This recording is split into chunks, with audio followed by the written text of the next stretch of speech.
Dr. Ngozi, the Director General of WTO, my friends and colleagues from the media. Good afternoon, and thank you for joining us today, especially those who have come from across the world to be here in Abu Dhabi. Please enjoy your time, and looking forward to work with you all. It's an honor for us to be hosting the 13th WTO Ministerial Conference, which is taking place against the backdrop of profound change in global commerce. The UAE has been a member of WTO since its inception in 1996. And since our accession, we have engaged constructively and enthusiastically in its deliberation processes because we believe in an open, predictable, rule-based trading system. We very much welcome the opportunity to host the organization's highest decision-making body and to help advance its objective. And in the upcoming days, the delegation will build on the months of work already undertaken in Geneva to try and achieve consensus on a range of outcomes. This necessity for consensus is a great strength of the organization. Every agreement that makes up the WTO is approved by every member. Naturally, the need to find consensus can also make it difficult to predict exactly what form of outcomes from ministerial conferences will take. 166 members brings many perspectives, priorities, and ideas to the table, and reconciling these requires tremendous statecraft and creativity from all sides. I have engaged closely with the memberships in recent months, and I know all delegations have brought these vibes with them to Abu Dhabi. Before opening the floor to the questions, I want to take the opportunity to thank my dear sister, Her Excellency Dr. Ngozi, the Director General, for her leadership, excellent teamwork spirit, persistent on pushing the agenda forward, and whatever we're seeing here today, it's because her personal involvement in every aspect of the organization. Special thanks, Dr. Ngozi, from my heart, and I'm sure we have a long journey together, even beyond MC13. I want as well to thank the hard worker staff of the WTO Secretariat for their excellent support and collaboration, and for sure the tireless officials at my team at the Ministry of Economy, as well as Abu Dhabi Department of Economy, and the whole government who have worked long and hard to make everything ready for this week. I would also like to thank the many intergovernmental businesses and civil society organizations that have organized side events, panels, meetings in the margin of this conference, some of them in partnership with our own private sectors.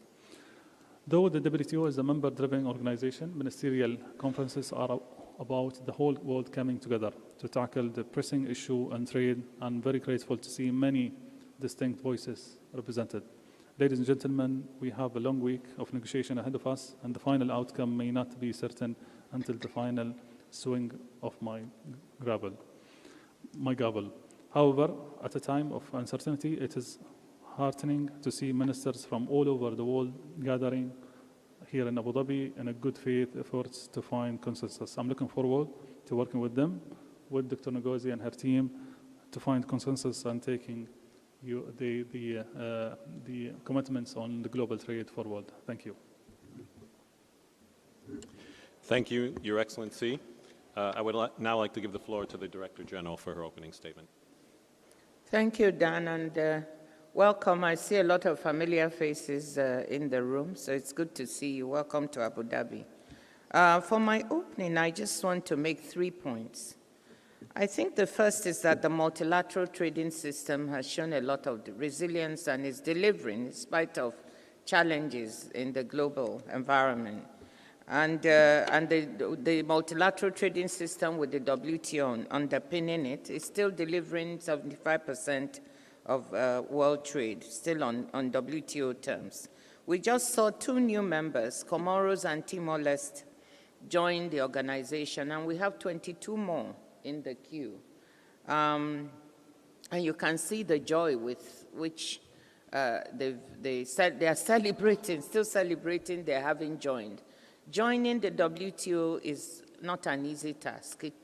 Timor-Leste actually is one of the fastest, having taken 7 years. For Comoros, 17 years. And you have to ask yourself, why do countries go through this? It is because they find value in the organization and because they find value in the multilateral trading system. So we have a lot of uncertainty. We made these forecasts of 0.8% trade volume growth for 2023, which we feel are going to be the performance will be weaker than that. We're still revising our forecast, and we also think that we'll come below the 3.3% growth that we forecast for this year. That being said, what is remarkable to all of us is how resilient global goods trade has been. If you look at the numbers, they're still at record highs. So helping businesses, households to adjust to the shocks that we've seen in the global economy is one thing the multilateral trading system underpinned by the WTO is doing. That's my first message, resilience. My second message is, even though we've seen this resilience, this is not a time for complacency. And I said this in my speech. We know that multilateralism is under attack in many quarters. We know that the open trading system, which I've always termed a global public good, that was created 75 years ago, continues to be questioned in some quarters. And it's not just the WTO, it's the whole multilateral system, the financial institutions. Multilateralism is under attack. And yet, cooperation on trade is vital. If we didn't have it, it would be very difficult for parts of the world to adjust. If we fragment, it will be very costly to the world, both developed and developing countries. The work we did that showed you lose 5% of global GDP in the longer term. I want to recall that to people. So we need to avoid fragmentation, and we need to focus on cooperation on trade. This is the second message. Let's not take the system for granted. Let's not be complacent. We really have to work to keep it going. If we don't have it, I think that livelihoods will be more difficult and more costly. As you have seen, it would be much more difficult to achieve some of the global objectives we have on climate change, on managing pandemics, and so on. So yes, we need to repair the multilateral trading system and reform it, make it fit for purpose, which is what we're doing, but don't take it for granted. My third message then just follows that, which is that international cooperation matters. I said in my speech that it's good to have strategic competition. This is what we're about, but we also need to remember when strategic cooperation matters. So these are the three. Without global cooperation, we'll not be able to solve many of the problems we have. And that's why coming together to strengthen the multilateral trading system is important. So resilience, cooperation, and no complacency. Those are the three words. Thank you. Thank you, Director General. We have a few minutes for questions. So I will ask you, the ground rules are please raise your hand, and when called upon, please state your name and your media organization. And I'd like to underline that only journalists with the green media badge may ask questions. So our first question will go to Mustafa Abdel from Al Ittihad. Mustafa, you have the floor. We'll have a microphone brought to you.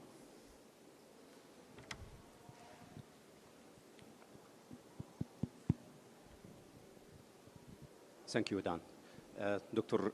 Ngozi, we are at the first day of MC13. How do you see the kick-off the first day, and to what extent you are optimistic about the outcome of Abu Dhabi Declaration for MC13, and what is still needed to keep the world trade more effective? Thank you so much.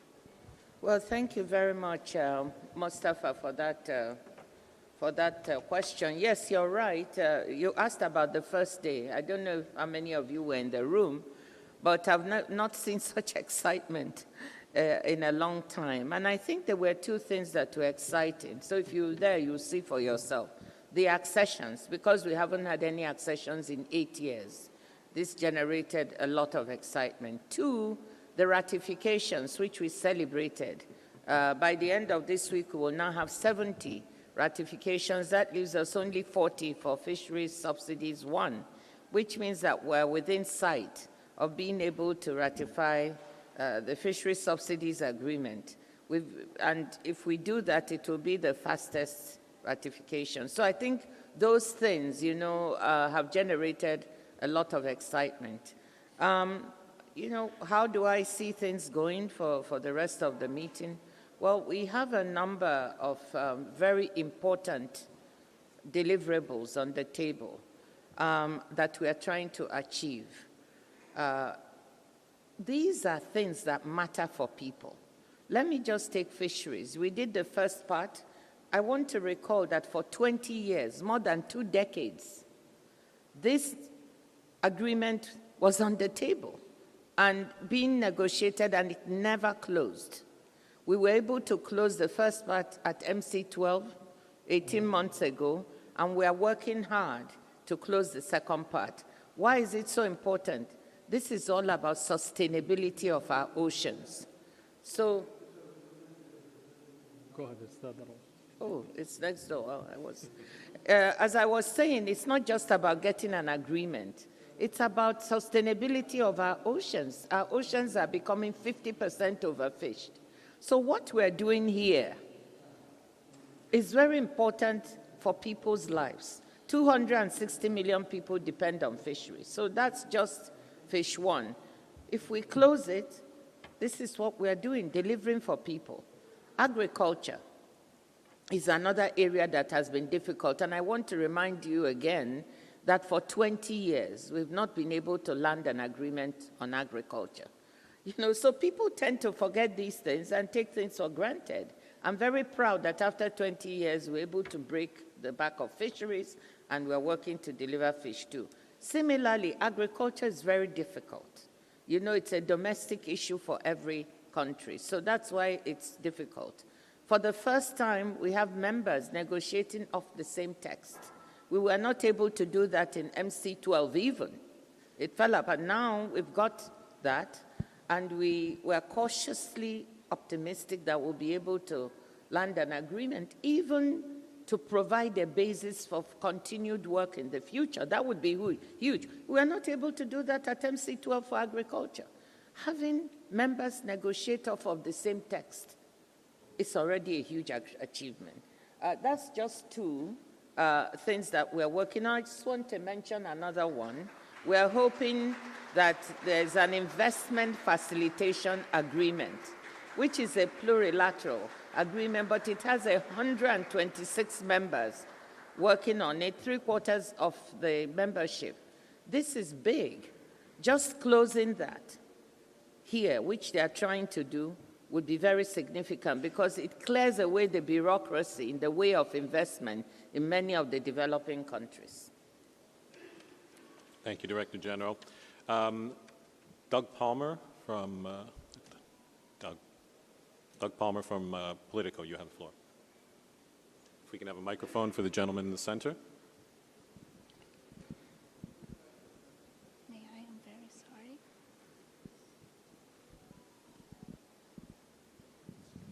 Hi, thanks for taking my question. Hi, Doug. Dr. Ngozi, there's a lot of commentary these days about how the U.S. has sort of stepped back, abdicated its traditional leadership role at the WTO. I wonder what's your view of that? And if it is the case, do you see other countries that are stepping forward to sort of fill that gap? China, for example, or maybe the EU, or is there a bit of a leadership vacuum at the WTO? And I'm not referring to you, I'm just referring to the members themselves right now. Is there a problem that there's really no leader among the countries at the WTO, and that's why it's hard to get things done? I want to comment on this, and then I'd like His Excellency to please also chime in. I think that during my time, I've been 3 years here, I've seen the U.S. engage more. And I have to say that they've been quite constructive. And I said it in my speech. We've seen them engaging on the issue of dispute settlement reform, which for a number of years they did not. Now they're engaging, and they've been working actively. They are very engaged in fisheries, for instance, and they've been very active on that. I would say that across the board, I see a constructiveness and an engagement of the U.S. So I'm slightly not of the opinion that, they are not engaging or showing lead. I think things have changed. Doug, that may have been the case in the past, but it's not the case now. So that's my answer. Is there a leadership vacuum? I don't think so. Why I spoke about leadership in my speech, only to urge members to be leaders in terms of being able to make the necessary trade-offs that they need to make. If you're a leader, it means you have to give up something you want sometimes or compromise on it so that others may get what they want. That's what I was referring to. But I'm just trying to think carefully through your question. I don't think there's a leadership vacuum. I think we have several countries who consider themselves leaders, and they've not abdicated. They just need to exercise the leadership in a way that will help us get results. So that's not why we're not getting, or there are no results. The ability to make the requisite trade-offs. And I think, as I told you in the corridor, I'm cautiously optimistic that they will be doing those trade-offs. Excellency. I just want to add to what Her Excellency Dr. Ngozi said. The model or the work, the mechanism here within the organization is by consensus. So things has to be agreed upon the member states. In MC12, we managed to have a package which was agreed among the member states. So everyone showed the leadership. And the presence of all member states plus observers here today show that the momentum is there as well to continue with the same direction. At the end of the day, it's not only one country that's going to take the whole decision. It's the consensus that is going to move things forward, which we want to have at the end of the MC13. Can I just add something very quickly? His Excellency raised a very important point, the consensus decision-making at the WTO. Of course, it makes things quite challenging. But I have to say that we're a unique organization. This is the only place now where the smallest, poorest country has the same voice as the biggest, richest one. And I'm rather proud of it. It makes things tough.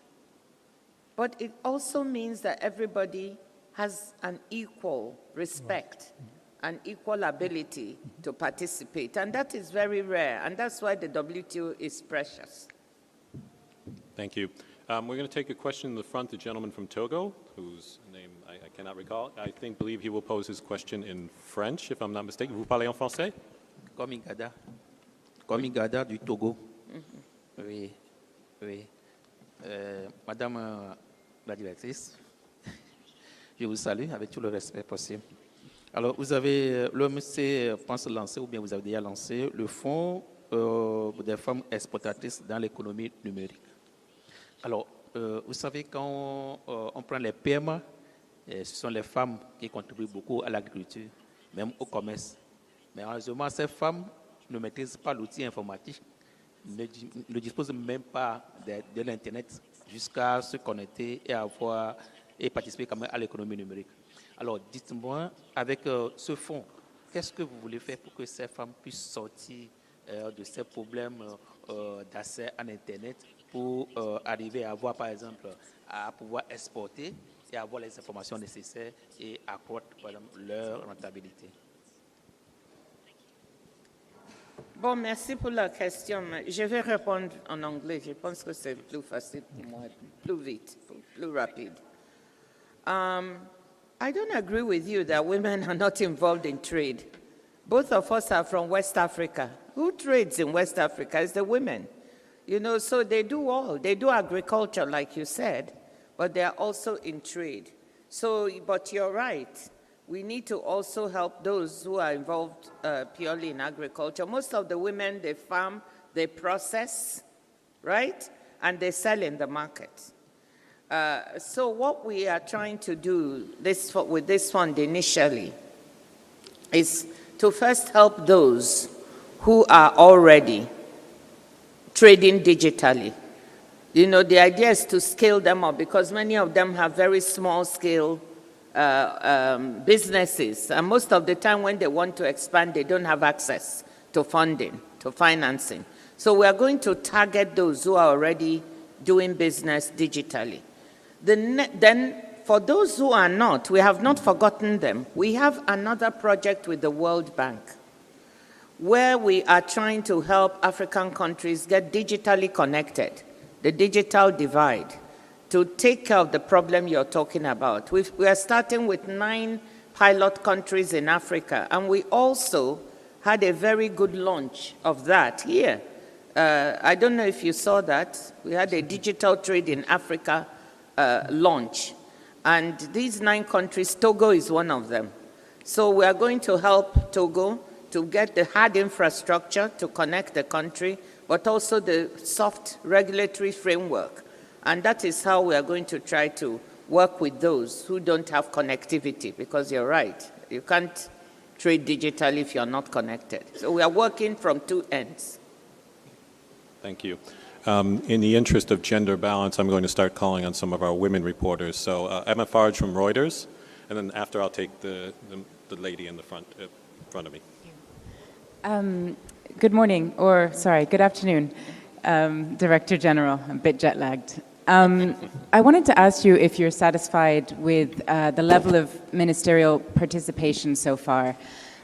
People in the corridors are mentioning the fact that India's minister, who is a big player, is not here. Is that going to hamstring negotiations at all in the early days?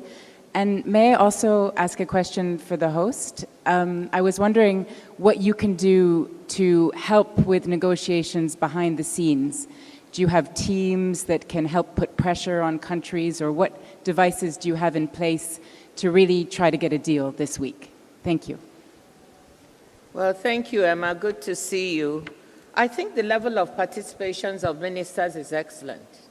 Virtually every minister, and some have 2 who are in their delegation. Some have come with Minister of Fish and Agriculture in addition to Minister of Trade, Ministers of Foreign Affairs.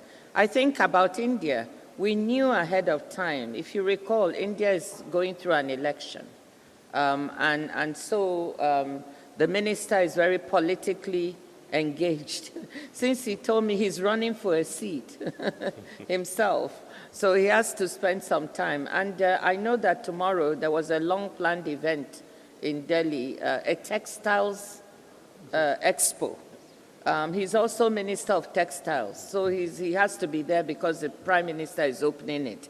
So there's no mystery, it's just some slight mistiming, and he will be here with us. In the meantime, India has a very able head of the delegation whom we know, the Commerce Secretary. So I think we're in good shape there. I'm not too worried about that. Your Excellency. So the Indian minister is coming in end of the day tomorrow, so he will be here. Regarding the second question, we do have a very strong team, which is following on the negotiation, and we're going to make sure that we provide the right platforms and environments for the member states to ensure that they speak freely with each other. And we're going to work with everyone to ensure that there's a consensus comes out from MC13.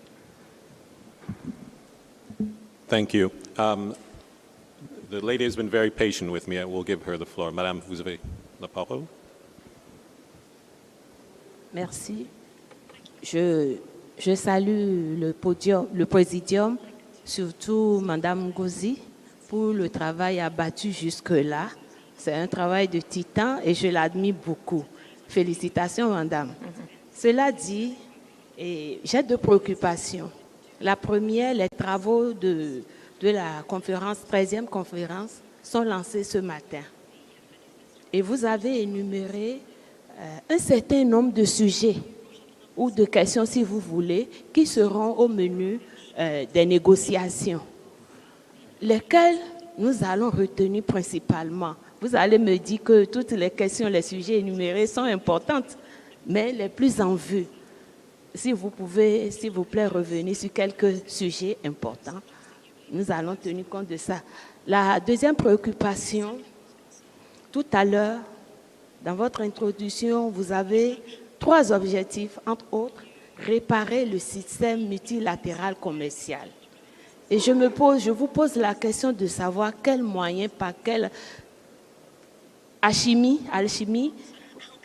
vous allez réparer cela, parce que se pose toujours une question qui date déjà d'une vingtaine d'années.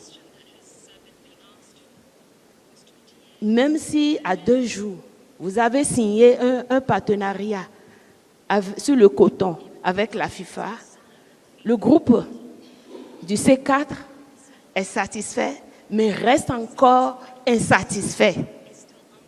Parce qu'ils ont toujours réclamé quelque chose que vous savez, nous tous nous savons, la suppression des subventions des pays industriels. Parce qu'il y a les PMA qui s'efforcent, et quand on prend le groupe du C4, c'est uniquement les PMA. Et ces subventions des pays industriels plombent leur production sur le marché mondial. Donc, quelle stratégie vous allez adopter? Parce que vous voulez changer les choses. Merci, madame. Well, thank you for that excellent question. I think, let me start. I didn't use the word repair. I said reform. Reform is very different from repair.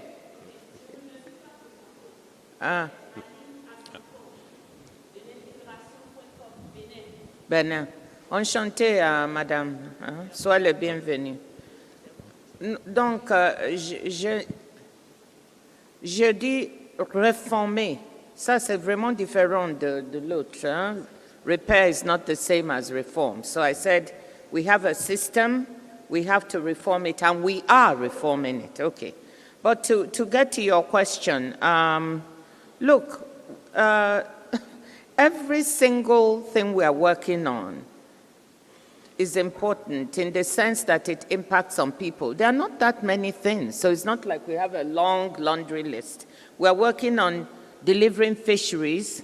You know that in Africa, we are losing $5 billion every year from illegal fishing, overfishing of our waters.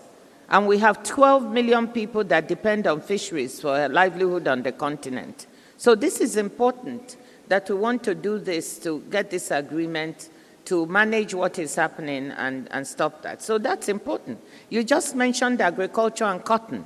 We had the cotton event, and you're absolutely right. We are trying to approach the problem of cotton from 2 angles. One angle is development angle, and the Cotton 4 asked for it, which is what we are trying to do. How can we, whilst we are trying to work on the problem of subsidies, or we call it domestic support at the WTO, how can we help them do better? And one of the things that we saw is why can't we add value to the cotton in place? On the continent, we now have the African Continental Free Trade Area. If we can process the cotton and we can add value to it, we can produce T-shirts and all the other things which we sell within the internal market, but also externally in the football economy, which is worth $270 billion. And you heard Gianni Infantino, the head of FIFA, say that 70% of that economy is in Europe and very little in Africa. So we are trying to tap that. But we haven't forgotten the problem of subsidies. We are working seriously on that. But that is tied to other types of issues in the agricultural negotiations. It's tied to what we do on public stockholding, PSH. It's tied to, they're all related. It's tied to market access. So that's why, for the first time, I'm making the point that for the first time we have a text that we are working on these issues. So let's work on it. Let's see if ministers can come to an agreement that will at least give us a platform to begin to work on domestic support, on reducing those subsidies that are anti-competitive in the cotton sector. So we've not, for 20 years, we've not even had people agree on a text. Can you imagine? Not even agree on a common text.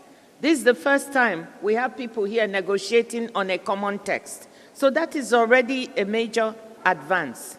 And we'll see whether they can lay the foundation for more work on reducing subsidies later. We have time for a few more questions. The gentleman in front has been patient, and as our friend from Benin has reminded me, if you could identify yourself, name and media, please. So.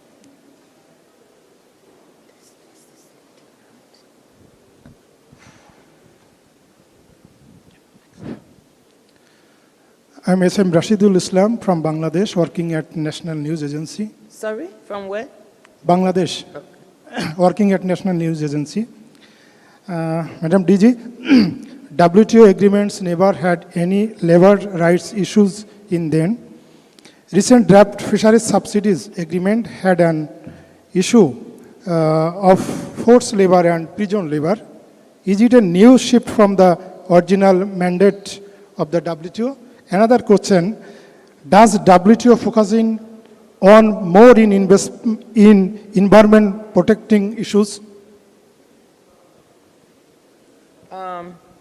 Well, thank you very much. I think there are some members who are negotiating, who are interested in issues of labor rights. So we'll have to see what happens in the negotiations, how this is or is not incorporated. But I want to tell you something. There is no single member who has said to me that they support the use of forced labor. None. So all the members say they have legislation that militates against forced labor. So some members are trying to see whether in the negotiations on fish this can be an issue. I don't know whether this will be the case or not. So let us see. It's members to members. I cannot predict how that will go. That's the first. And the second part was? We got to environment. On environment. You were asking whether the WTO is shifting to deal with environment. I'll say one word, but I want His Excellency to also add, because he has a good vantage point. Look, trade has been instrumental in helping to solve climate change issues. And we do not believe that you can really get a handle on solving environmental issues or climate change without trade. Just think of the diffusion of technology, solar panels and solar systems and other renewables. How do they get, and technologies, how do they get from places where they are made to where they are needed? It's through trade. So trade is critical and should be part of the solution to environmental problems and to climate change. So it's not that we are changing anything, it's just that it's happening already. And what we need to do is consciously look at our policies, trade policies, and see, are there any more ways that trade can help solve climate change, decarbonization, getting us to net zero by 2050. So there's no shifting. I think we're already doing it, Your Excellency. It's not about shifting. It's about how we are looking at the picture.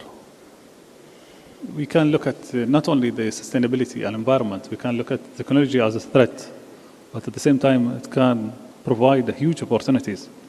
Trade is the same when it comes to sustainability and environment. It could provide, and it is providing a lot of opportunity if we are looking at it from the angle that is positive and to push the agenda forward. So our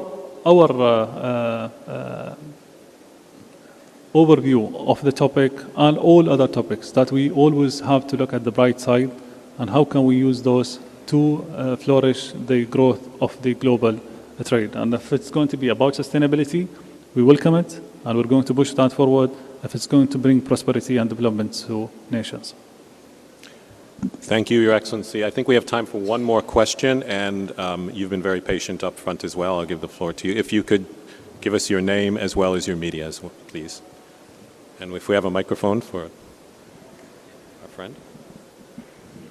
Good afternoon and salam alaikum. Dina Kamel, reporter from the national newspaper in Abu Dhabi. I had a couple of questions regarding the interest of some Arab countries to become members into the WTO. We've heard that it is a little bit more difficult for some of these countries to join. If you can talk to us, please, about the barriers to entry for some of these countries and what progress they've been making so far, particularly with some of the economic and geopolitical headwinds that some of them are facing in the region. My second question is regarding the Dr. Ngozi had mentioned that global trade in 2024 is likely to come under the previous forecast of 3.3%. Can you tell us by how much below that could be revised downwards? And finally, we heard earlier today that the UAE had put in $5 billion in various investments, and that there could be more in the pipeline. Perhaps if Minister Dr. Thani Ziyudi can tell us what to expect further investments and in which areas, please. Thank you. Well, thank you very much. The accession of countries in the Arab region is very important to the Arab members of the WTO, and I was with them yesterday in their meeting, as was His Excellency Minister Ziyudi, and this is one of the topics. That's why they are very delighted that Comoros has become a member. It's both an African and an Arab country, so it's a big celebration. But you're right, about 7 to 9 countries now, if my memory serves me, are in the pipeline. Now, you know, some of them started negotiations some time ago, and due to internal domestic issues, sometimes conflict-related or economy-related, there have been lapses in this. I mean, we have several countries, actually. We have Iraq, we have Syria, we have Libya, we have Lebanon, Sudan, to name a few, who are all trying. And because, as you mentioned, the conflict and the fragility, that sometimes holds back the progress. Because you know, in trying to accede to the WTO, it's quite arduous. You have to negotiate agreements, market access agreements with virtually most of the members. And this takes time to be able to agree with them on these things. There are various other requirements. I won't go into technical details. You have to meet, which take time. You have to pass legislation in the country to underpin these agreements. That means changing your regulatory framework and your legislative framework sometimes. And you know, politically, sometimes this can be difficult. So this is why when a member succeeds, it's such a big celebration. I think that when there's more stability in some of the countries, they'll be able to work faster. There's a delegation from Iraq, actually most of them, and they're trying to talk to us, and they want to resume. We're very eager. Lebanon had visited the other time, also wanting to revive. We are very eager. So that's where we are. I think anyone that feels they're ready to move forward, we'll work with them and try to go as fast as possible. And then you asked about the revision. We are working on it now, so I can't give you an estimate yet by how much will come under. But just looking at the headwinds, we have economic headwinds. You know that the IMF and the World Bank have revised the forecast for global growth downwards slightly. And once aggregate demand is low across the board in almost every country, this has a bearing on trade, except for the US. The US economy is doing quite well. India is doing quite well, but in all the other countries, I think we have sort of flatlining of aggregate demand, and that has a bearing on trade as well. Then we've got all these conflicts you see that I referred to, the Red Sea. We've got climate change phenomenon in the Panama Canal. So we have other types of things impinging on the supply side. That's why we think that the risks are on the downside and will be coming in, but I can't give you the exact number. And I think the other question was for His Excellency. Yeah, the third one is about the announcement of His Highness. Through His Highness Sheikh Abdullah bin Zayed, the Foreign Affairs Minister, announced 10 million grants to some of the funds under the organization. We announced yesterday that 5 million is going to go to the digital fund for women that has been mentioned at the beginning. 4 is going to go to the integrated framework for LDCs, which is around 4 million, and 1 million is going to go to the fisheries. So that makes up the 10 million, inshallah. Beside that, this is the grants. The investments is going to move on. So we're exploring the technology, more investments, more projects with the as part of our foreign trade and foreign investments policy, and that is business as usual for us. Okay. I'm afraid we've run out of time, so I'd like to thank His Excellency Dr. Tani Al-Zayudi and the Director General, Ngozi Okonjo-Iweala, for joining us. Please consult the WTO website for updates on all the happenings at MC13. It promises to be a very busy week ahead of us, and we wish you a pleasant day. Thank you. Thank you, Dan. Thank you. We're going to join the Ministerial Council. Absolutely. Yeah.